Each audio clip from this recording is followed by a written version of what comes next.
9월 9일 KB 리서치 모닝 미팅 시작하도록 하겠습니다. 먼저 지난주 증시 동향 살펴보겠습니다.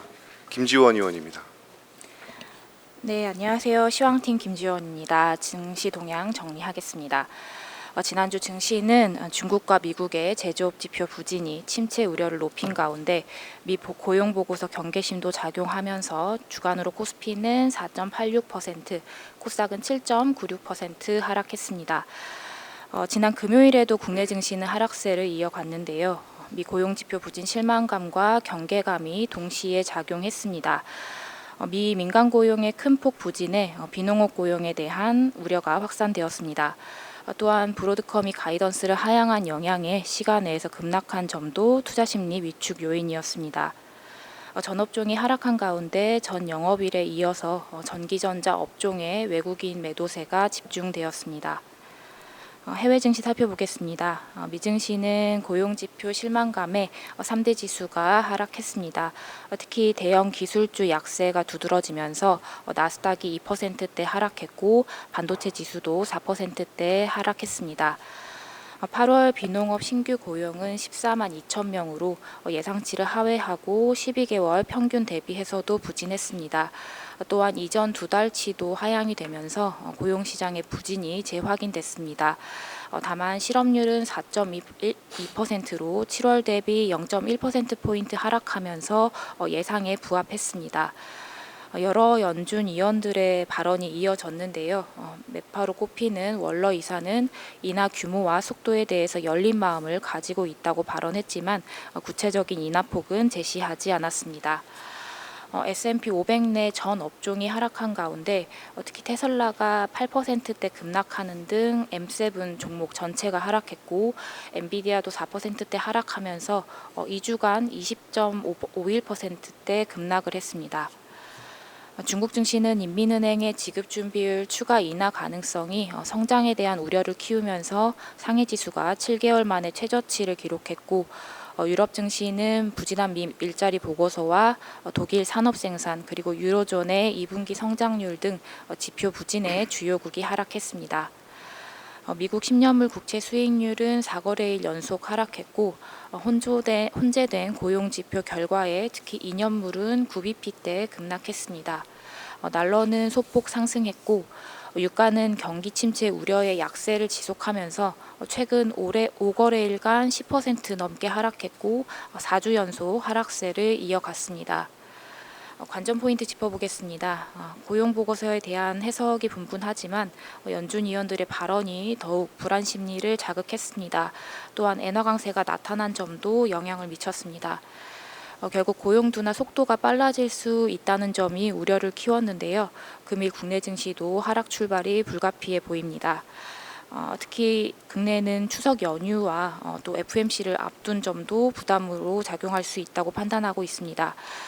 이번 주에는 미국 대선 후보의 TV 토론과 미국 CPI와 PPI 그리고 ECB 통화정책 회의 등 굵직할 이슈가 대기하고 있습니다.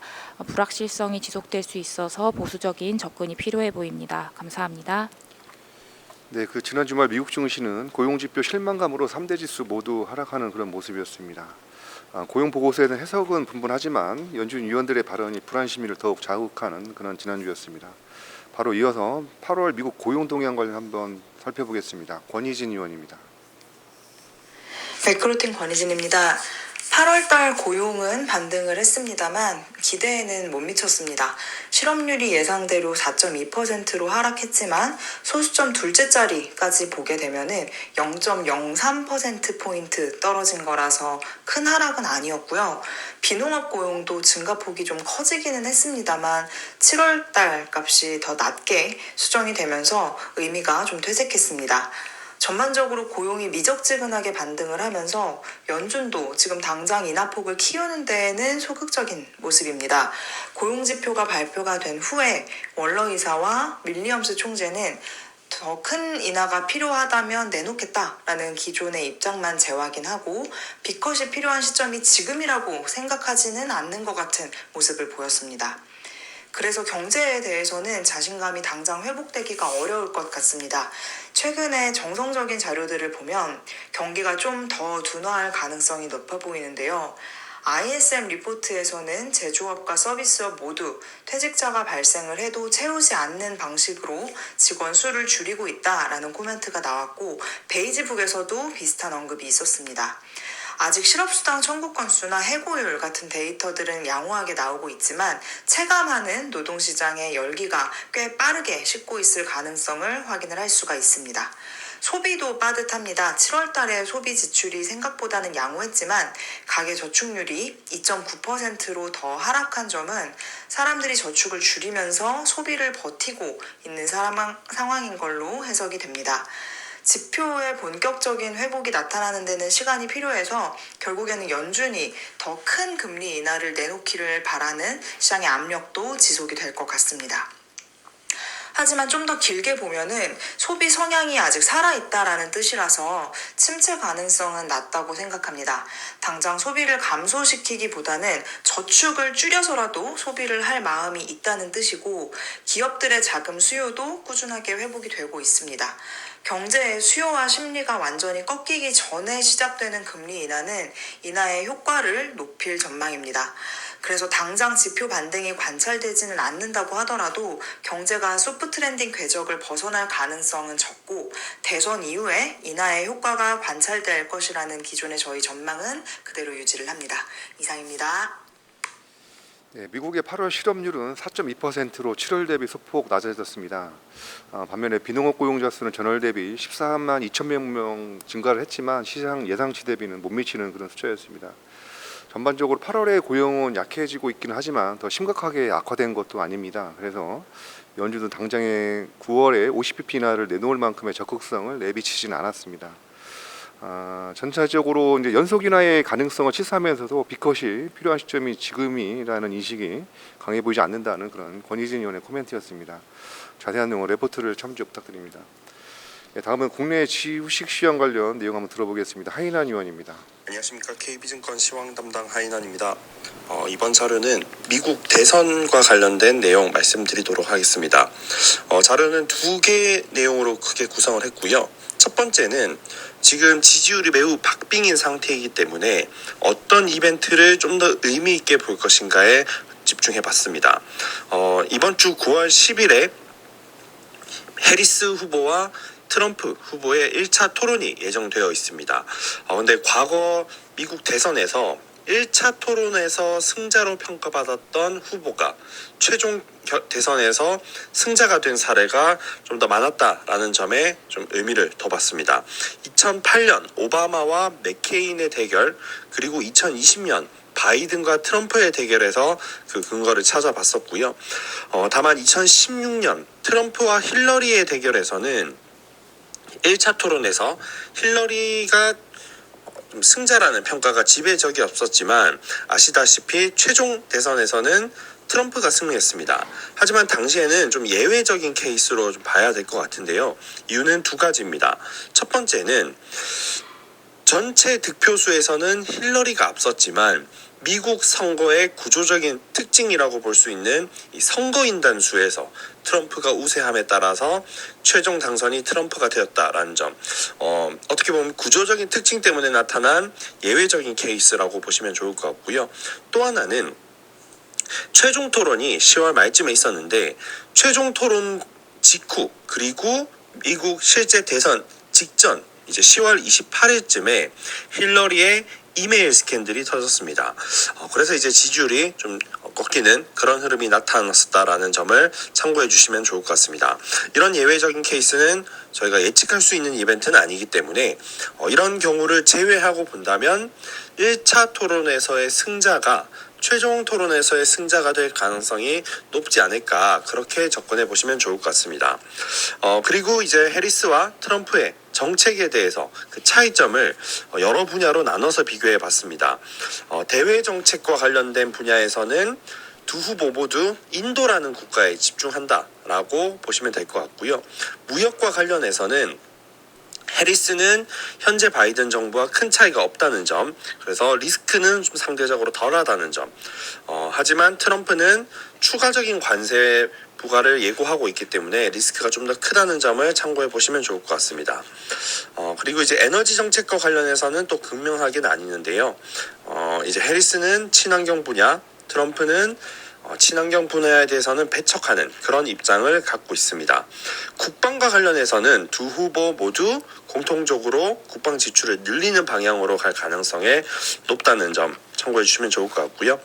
헬스케어 같은 경우는 정책의 긍정적인 부분과 긍정적인 부분들이 서로 좀 엇갈리는 부분들이 있습니다. 그래서 이 부분은 좀 어느 한쪽이 되면 더 좋다라고 판단하기 모호한 영역으로 이해해 주시면 좋을 것 같습니다.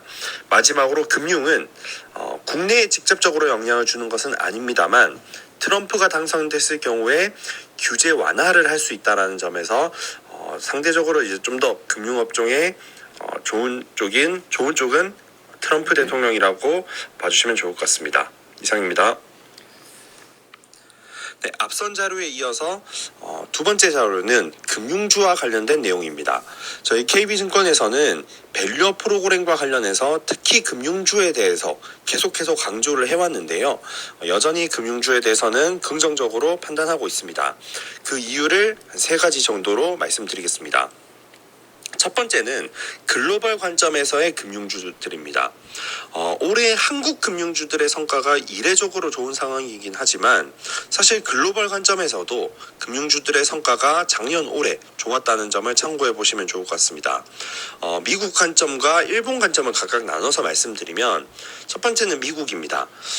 미국에서 그 워렌 버핏이 처브라는 기업을 매수한 바 있습니다. 이 처브는 보험사인데 채권 보유량이 매우 많은 특징이 있습니다. 버크셔 해서웨이가 단기채를 또 상당히 많이 보유한 것으로 알려져 있고요.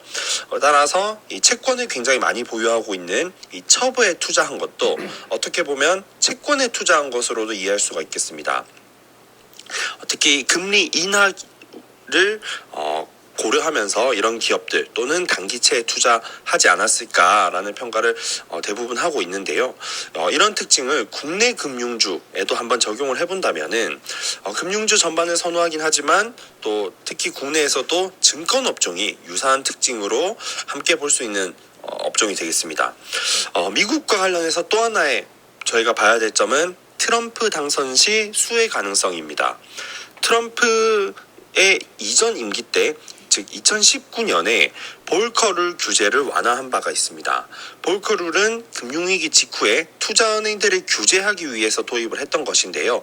이것을 완화했던 것입니다. 당시에 실제 개정안이 승인됨과 동시에 미국 금융주들 특히 투자은행들이 강세를 보인 바 있습니다. 다만 해리스가 당선된다고 해서 추가적으로 여기에 금융산업을 더 규제하고 그런 것들이 아니기 때문에 피해주로 보시는 거는 좀 경계할 필요가 있겠습니다.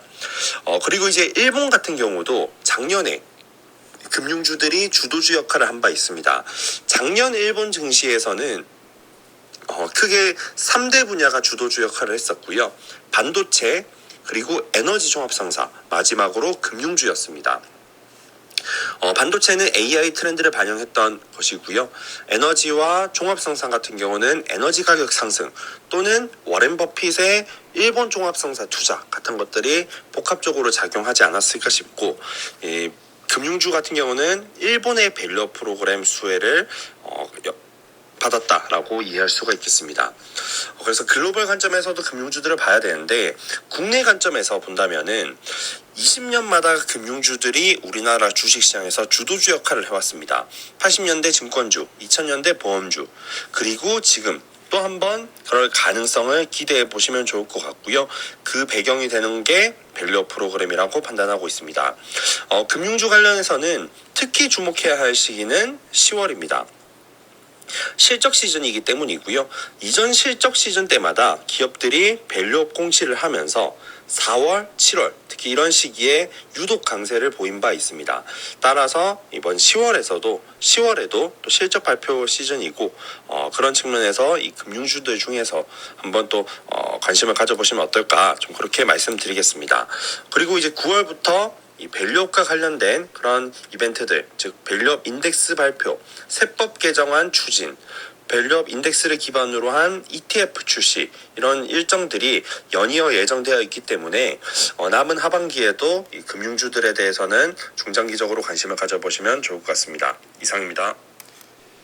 네, 9월 10일에는 미국 대선 후보들의 1차 토론이 예정되어 있습니다. 그 과거를 살펴보게 되면 1차 토론의 결과가 곧 최종 결과로 연결될 가능성이 매우 높았다라고 할 수가 있겠는데요.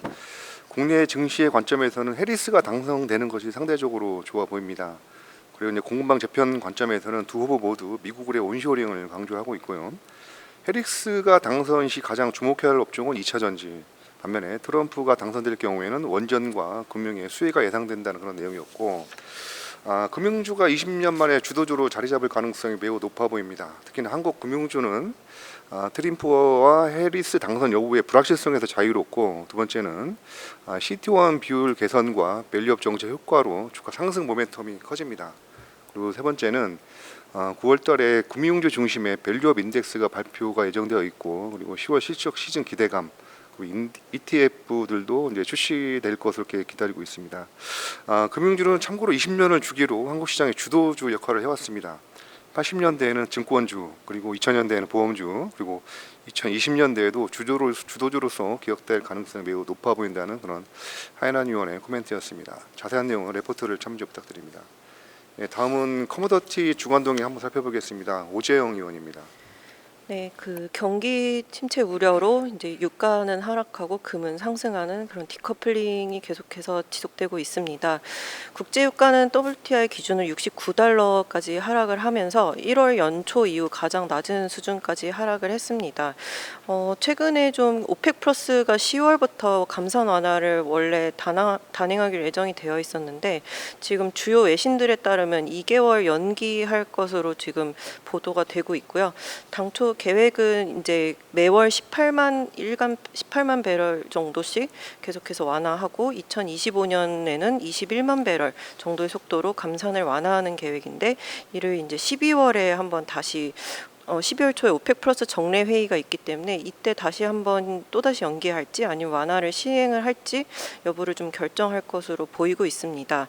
저희는 이러한 그 감산 완화의 영향이 좀 제한적일 것이다라고 생각을 하고 있는데 수급상으로는 유가의 상방 요인이긴 하지만 좀 비교적 짧은 기간인 2개월이 좀 한시적으로 좀 예상이 되고 있고 지금 연초 이후에 지속되고 있는 수요 관련 우려가 워낙에 좀 강하게 작용하고 있기 때문에 이런 것들이 좀 해소되기 전까지는 좀 영향은 제한적일 것이다라고 생각을 하고 있습니다. 일단 7월 중국의 원유 수입은 423만 톤을 기록하면서 전년 대비 마이너스 3% 감속했는데 이제 3개월 연속 전년 대비 감소를 이어나가는 모습이고 전월 대비로도 감소하면서 이제 2023년 4월 이후 가장 낮은 수준 수입을 기록을 했고 이제 복합 정제 마진이 보통 이제 유가보다 좀 더 선행해서 빠지는 경향이 있는데 지금 15.3달러까지 하락하면서 연초 이후에 마이너스 33% 하락하고 있습니다. 이 정도 수준이면 이 시기에 국제 유가는 59에서 60달러대 수준이었기 때문에 유가의 추가 하방 가능성을 저희는 좀 보고 있고 저희는 이제 미국 기준금리 인하 이후에 이제 원자재 가격의 조정 가능성 그리고 조정 이후에 좀 회복하는 그런 시나리오를 좀 보고 있기 때문에 좀 보수적인 투자 의견을 계속해서 유지를 하고 있습니다. 금 가격 같은 경우는 최근에 글로벌 자산 시장의 변동성에도 불구하고 이제 큰 조정 없이 2,500달러대 중반 가격을 유지를 하고 있습니다. 금리 인하 기대, 경기 침체 우려, 그리고 최근에 진행되고 있는 달러 약세 모두 좀 우호적인 환경으로 작용을 하고 있는데요. 특히 저희는 계속해서 이제 금의 추가적인 랠리가 이어지려면 금 ETF로 자금 유입이 지속되는지 여부를 확인해야 된다라고 생각을 하고 있는데 지금 금 ETF로 자금도 5월 유출에서 유입으로 전환되고 7월과 8월 각각 좀 자금이 유입되는 모습이 좀 유지가 되고 있습니다. 최근에 비컷 가능성이 좀 굉장히 핫 이슈인데요. 과거에 2001년과 2007년 두 차례의 경우를 살펴보면 금 가격은 2001년에는 4개월 이후에 다시 상승하기 시작을 했고 2007년에는 그 인하 직후에 3개월간 15% 상승하는 모습이 있었는데 두 시기를 좀 살펴보면 얕은 경기 침체와 강한 경기 침체라는 차이점 그리고 2001년에는 강달러가 좀 지속 지속됐던 반면 2007년에는 바로 달러 약세로 좀 진행됐던 점, 그리고 금 ETF 도입 전후라는 차이점이 있습니다. 이러한 매크로 환경에 따라 좀 금 가격의 상승 그 경로가 좀 달라질 수 있기 때문에 좀 참고 삼아 보시면 좋을 것 같습니다. 이상입니다. 네, 경기에 민감한 에너지 및 산업금속 주도의 원자재 하락세가 이어지고 있습니다. 국제유가는 WTI 기준 69달러까지 하락하면서 1월 연초 이후 가장 낮은 수준까지 하락을 했는데요. 국제유가 하락을 방지하기 위해 오펙 플러스의 10월 감산 완화를 2개월 정도 연기할 것으로 보여지는데 그 영향은 제한적일 것으로 예상이 됩니다. 자, 다음은 인도 이슈 관련 내용 한번 살펴보겠습니다. 박수현 의원입니다. 안녕하세요. 아시아시장팀 박수현입니다. 지난주 금요일에 감독원 주최로 인도의 주요 금융기관들, RBI 같은 중앙은행이나 인도증권거래위원회 세비 같은 주요 금융당국이 인도 시장 진출 설명회를 개최했습니다. 직접 참여해서 과거 대비 해외 금융기관에 적용해왔던 기준과 비교해서 어떤 변화가 있었는지 확인을 해봤는데요. 각각 담당하는 영역별로 다양한 이야기를 했는데 가장 높은 빈도로 언급되는 단어는 세 가지, 개방, 통합, 단축이었습니다. 인도 금융시장은 외국 자본이 최대 민영은행은 74%, 보험의 경우는 또 74%, 증권은 49%, 비은행 금융은 100%까지 지분 보유가 가능합니다. 이미 비교적 높은 시장 개방도를 보이고 있고 특히나 인도에 진출할 때 가장 걱정하시는 게 지역별로 다르게 적용되고 있는 이제 진출 규정이나 플랫폼이 일체화되지 않다 이런 불안감들이 있는데 대부분 통합하고 있다고 강조를 했습니다. 그리고 인도에 진출할 때 요청 서류는 원본은 오프라인으로만 제출하게 되어 있는데 이번에 온라인 플랫폼으로 필요한 서류를 제출할 수 있다고 관련된 개선 내용을 추가로 언급했습니다. 미국 주도로 해서 그림 2번 보시는 것처럼 외국인 포트폴리오 투자 상위 10개국을 보시면 미국 비중이 압도적으로 높은데요. 빠르게 외국인 포트폴리오 투자뿐만 아니라 직접 투자도 꾸준히 진행이 되고 있습니다. 인도에 대한 직접 투자가 다양한 산업으로 진행이 되면서 추가 자본 조달을 인도 현지에서 진행하는 케이스가 많아지고 있습니다. 향후 민간 투자와 밀접하게 움직이는 인도의 민영은행의 양호한 흐름을 좀 기대하고 있고요. 특히나 10월, 11월 인도 소비 대목인 디왈리 축제를 앞두고 내구재 교체 수요 확대에 따라서 여러 카드사와 협업하는 민간은행을 주목할 필요가 있습니다. 대표 주가지수 니프티나 MSCI 인디아 같은 경우에는 추종하는 ETF가 많고 금주 비중이 가장 높기 때문에 은행 선호에 따른 긍정적인 영향을 누릴 수 있을 것으로 보고 있고요. 개별 종목을 선호하시면 ADR도 참고가 가능하십니다. 이상입니다. 네, 국내 금융기관들의 인도 진출을 위한 설명회가 9월 6일에 있었습니다. 네, 관련 세 가지 키워드를 살펴보면 개방, 통합, 단축이었다는 그런 박수현 의원의 코멘트였습니다. 네, 다음은 일본 투자 관련 내용을 한번 살펴보겠습니다. 강효주 의원입니다. 안녕하세요. 일본과 중국 담당하고 있는 강효주입니다.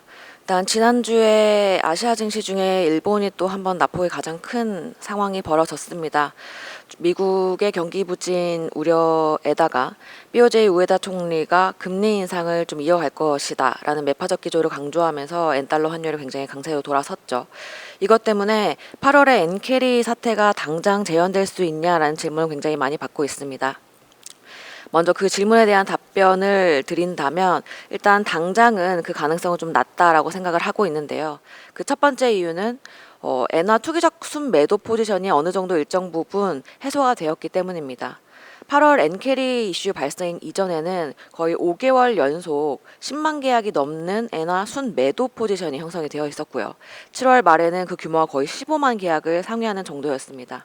8월을 거치면서 이것들이 좀 해소가 되었고 현재는 여기 잘 보이지는 않지만 롱 포지션이 조금 더 우세한 상황이기 때문에 당장 엔화가 매도세가 엄청나게 커지기는 좀 어려운 상황이다라고 보고 있습니다. 두 번째로 BOJ의 금리 인상 관련한 우려도 약간은 좀 떨어진 것 같습니다. 지난주에 진행됐던 장기채 입찰을 보면 30년물, 10년물 모두 급체 입찰 금리가 직전보다 좀 떨어지는 모습을 보이고 있고요. 7월에 수요 부진 우려가 굉장히 확대됐던 당시보다 많이 낮아져 있는 상황이기 때문에 BOJ의 추가 금리 인상에 관해서도 가파르게 진행될 거라고 시장은 생각하지 않는 것 같습니다. 이것 때문에 엔캐리 사태 재현 가능성은 다소 낮다고 판단을 하고 있지만 문제는 일본 증시의 펀더멘털을 훼손시키는 엔화 수준에 근접했다는 것입니다. 지금 여기 차트에는 엔달러 환율을 9월 6일 새벽 기준으로 제가 적어놨는데 지금 이미 142엔대까지 떨어져 있는 상황입니다. BOJ는 탄칸 전망치에서 사실 일본 기업들이 앞으로 어느 정도로 엔달러 환율을 상정하고 있는지 정도를 설문조사를 통해서 계속 얘기를 하고 있는데요. 수출 기업들의 하반기 상정 환율은 142.56엔입니다. 이것보다 절상될 경우 수출 기업 위주로 일본 증시의 이익 전망치 하향 조정이 본격화될 것으로 보이고요. 이것 때문에 일본 증시 같은 경우에는 적극적인 투자보다는 좀 보수적인 접근이 좀 유효해 보입니다. 일본에 접근하신다면 환 민감도가 낮은 섹터로 선별적 접근 유효하다고 판단하고 있습니다. 자세한 내용은 리포트 내용 참고해 주시기 바랍니다. 네, 9월 첫 주차 일본 증시가 하락세로 돌아섰는데요. 그 9월 6일이죠. 엔달러 환율이 143엔대까지 하락을 하면서 가파른 엔고 전환으로 금융시장 변동성 확대 우려가 재차 확대되고 있습니다. 그렇지만 엔화 쇼 포지션 해소라든지 장기채 입찰 수요 개선을 생각하면 엔캐리 사태 재현 가능성은 다소 낮다라는 그런 강효정 의원의 코멘트였습니다. 예, 다음은 전자금융법 거래 시행 예정 관련 내용 살펴보겠습니다. 김현겸 의원입니다. 네, 전자금융거래법 일부 개정 법률안이 9월 15일 날 본격적으로 시행되게 됩니다.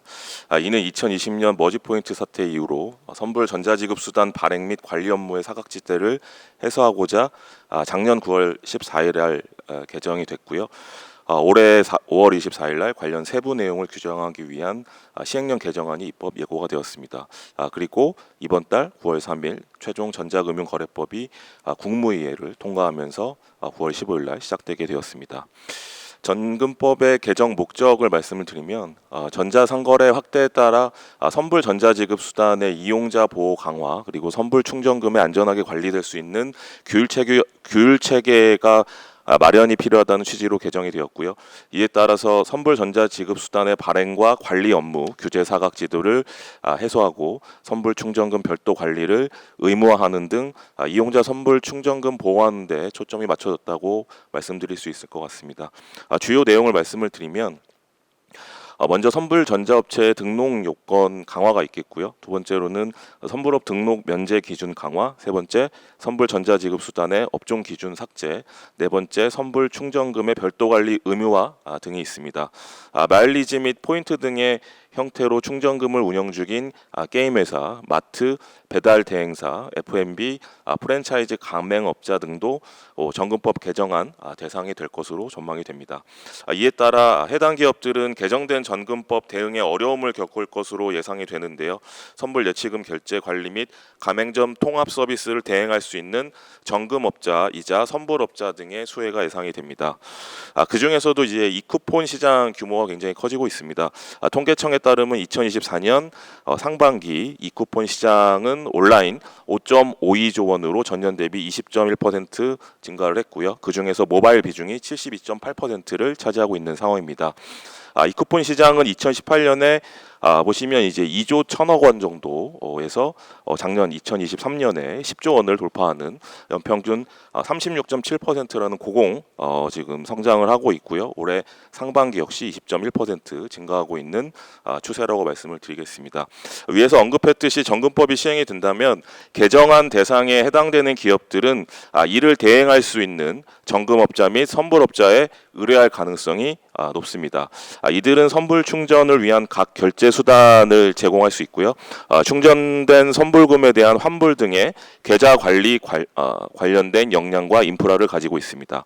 또한 부채 비율 200% 이내 최소 자본금 20억 원 이상의 관련된 선불업자들만이 이런 것들이 가능하다라고 말씀을 드리겠고요. 이런 조건을 만족하면서 수혜가 가능한 상장 기업으로는 헥토파이낸셜, 코나이, 다날 등으로 판단되어서 주목해야 됩니다. 이상입니다. 예, 그 전자금융거래법 일부 개정안이 9월 15일부터 본격 시행을 합니다. 그 관련 내용을 한번 살펴보시고 수혜 가능한 업종으로 헥토파이낸셜, 코나이, 다날 등을 제시합니다. 자, 오늘 마지막 기업 미국 주식 포트폴리오 한번 점검해 보겠습니다. 김세환 의원입니다. 안녕하세요. 미국 주식 종목 담당 김세환입니다. 미국 주식 시장의 지금 변동성이 높게 나타난 만큼 변동성을 관리하는 그런 이제 MP 운용 전략이 모델 포트폴리오 운용 전략이 필요하다고 생각을 합니다. 관련 내용을 조금 말씀드리면요. 일단 저희가 지금 모델을 운용하고 있는 미국 주식 모델 포트폴리오 같은 경우는 2023년 이후로 그 MP 수익률이 85%로 시장 59%를 상회를 하고 있습니다. 특히 저희가 지금 IT 종목 비중이 전체의 한 절반 정도 됨에도 불구하고 연초 이후에 올해 수익률만 보면 21.77%로 S&P 500과 거의 비슷한 수준의 수익률을 나타내고 있습니다. 이는 저희가 연초부터 변동성 관리에 대한 이제 중요성을 언급을 드리고 관련 리밸런싱을 진행하면서 시장과 비슷한 수익률을 가져갈 수 있었습니다. 저희 MP의 오버뷰를 조금 말씀드리면 일단 저희가 집중하고 있는 항목 같은 경우는 장기이익 성장성 그리고 ROE 이런 부분들 특히 이익 부분들을 반영해서 장기이익 성장성을 반영한 주가가 저평가된 기업들 그런 기업들 위주로 저희는 장기적인 관점에서 종목을 꾸려 나가고 있습니다.